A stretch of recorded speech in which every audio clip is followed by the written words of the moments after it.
ભરૂચના ઝઘડિયા તાલુકાના રાજપાડી વિસ્તારમાં બનેલી મોટરસાયકલ ચોરીની ઘટનાનો રાજપાડી પોલીસે ગણતરીના સમયમાં ભેદ ઉકેલી ચોરી કરનાર આરોપીને મુદ્દામાલ સાથે ઝડપી પાડ્યો છે।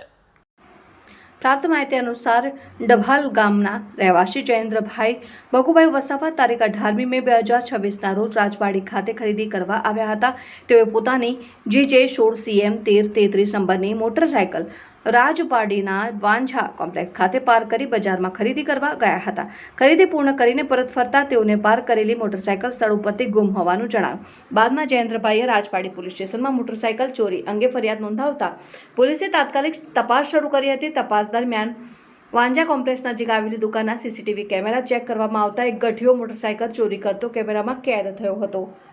CCTV ફૂટેજને આધારે પોલીસે આગળ તપાસ વધારી હતી ને ચોરીમાં સંડોવાયેલા હિરેનભાઈ ચંદુભાઈ પરમાર રહેતા નવાગામ કરાવેલ અંકલેશ્વરને ઝડપી પાડ્યો હતો ને પોલીસે આરોપી પાસેથી ચોરી કરાયેલ મોટરસાયકલ પર કબજે કરી કાયદેસરની કાર્યવાહી હાથ ધરી છે।